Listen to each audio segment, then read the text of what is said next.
Hello, denizens of Rancho. Shawn Gordon here, once and future city council candidate, currently also running for Sam Lark, or also instead of. That's a topic for another day. I did not win the city council election. I'm going to be working on a post-mortem for that. There's a lot of information I'm gathering that I think people will find interesting. Did good, though, I think. All things considered, 20% of the vote, not too bad for the type of campaign that I gave a shot at. And two long-term incumbents. So, the presidential election is over, sort of. There's a lot of people upset about it. They're rioting. They're trying to get the Electoral College overturned. So, I thought we'd do a little Civics 101. This topic is being covered to death on the news, on news sites, but I find that a lot of people still have a bit of confusion about it. So what the heck? So let's go back to the beginning. When the country was first getting going, we were trying to decide what to do for a legislature. And there was the Virginia plan, which essentially was similar to what we have for the House of Representatives right now. It was proportional legislation or legislators.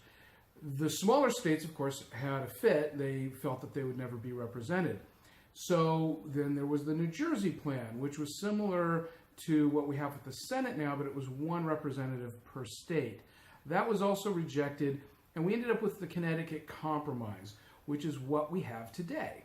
And that is 2 representatives from each state so that there is an equal representation, and then a population-based representation in the House of Representatives.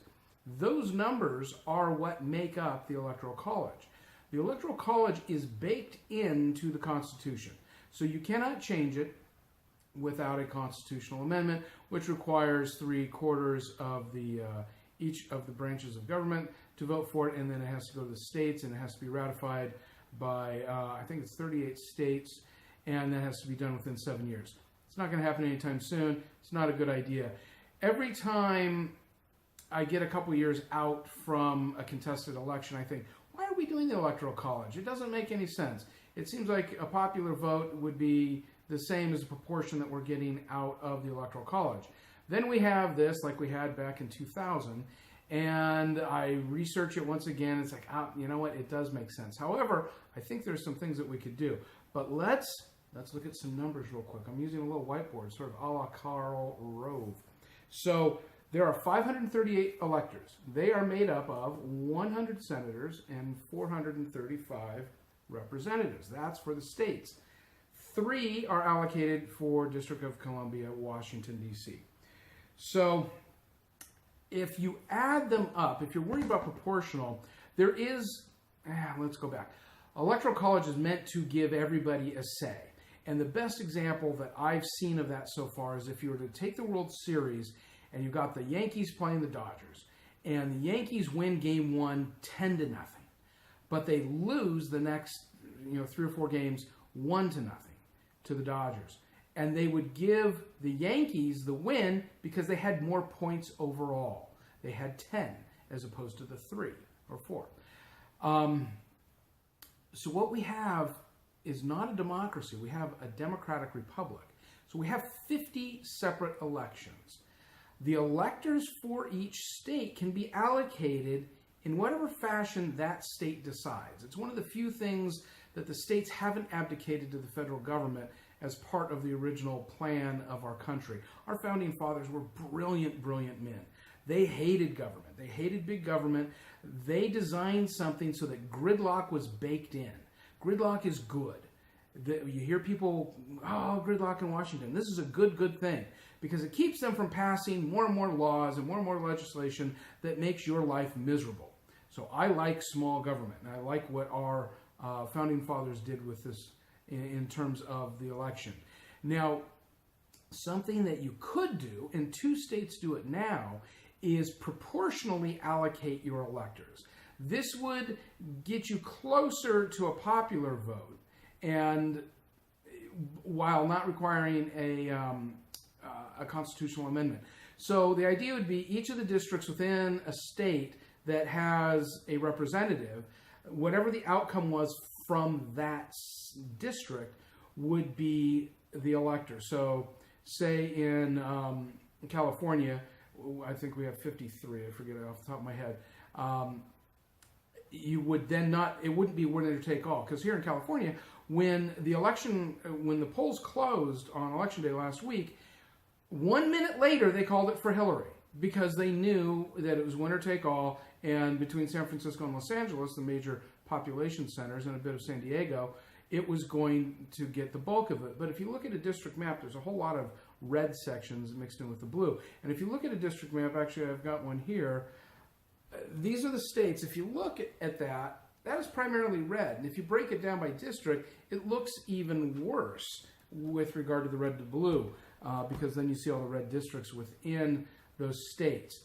So the thing to ask the people that are rioting, contesting the Electoral College is, would you be doing the same if it was the other way around? If Trump had the popular vote and Hillary had the electoral vote? And if you wouldn't, then your argument is invalid. This is how our country works. I would like to see a proportional allocation of the electors, because I think it would be a more fair representation. But if you had a popular vote, people would campaign very differently. They would campaign in New York, Texas, Florida, California. Basically, you can win the entire country right now with the electors by winning 12 or 13 states by one vote. That doesn't sound particularly fair, but the Electoral College is a way to make it as fair as possible, to keep, New York and California from dominating, the agenda, and that's important. I'm in California, so is everybody watching this probably. There is some talk right now of faithless electors. That is, they would vote against what the vote was for their state, or how they were allocated if it was proportional. This gets done periodically. In 15 states, they're not bound. They can do this. It's a misdemeanor, typically a $1,000 fine, that kind of a thing. You signed up for a job, and you like the results. You don't like the results. That's your job. You should do your job. I didn't want Obama as president. I didn't go out and riot. Although this plastic bag ban, maybe I'll go out on the toll road and try to block it with a few people. That's a joke. So really, the Electoral College is a good thing. If you don't understand it, and if what I explained to you today doesn't help, please read up on it. It does keep our country as balanced as possible when you have such diverse population centers. I mean, keep in mind, the population of California is about the same as Canada, but then, or entire countries, Denmark, for example, Bernie Sanders likes to point to a lot, has the population of San Diego, basically.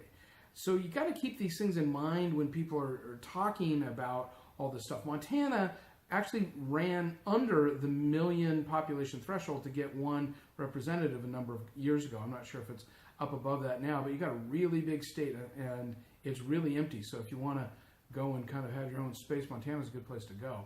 Some of these states, New Mexico, for example, I think there's 2.5 million people or so. Almost all of them are in Albuquerque and Santa Fe. So you've got this entirely empty state. And these people all want representation. And this is the best way we can get it. That's why the presidential candidates spend time there. They didn't spend time really in New York or California or even Texas, because those were won for those particular those parties. That's why I'd like to see a proportional allocation, so that at least they spend a little time. I mean, California, we got more people than any other state. We got more electors than any other state. Nobody comes here. Nobody cares. Nobody's promising us anything, because it's baked in, as I like to say. All right, so there's your civics lesson for the day.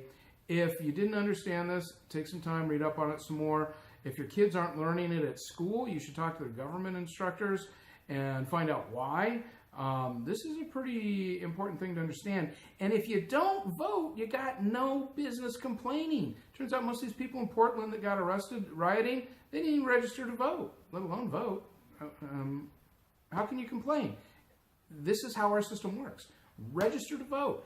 Understand what's on the table. Get out and vote when it comes up. We got, elections again in 2 years. Get out there. Understand it. Don't get ramrodded. All right, I'm at 10 minutes. There's your Electoral College.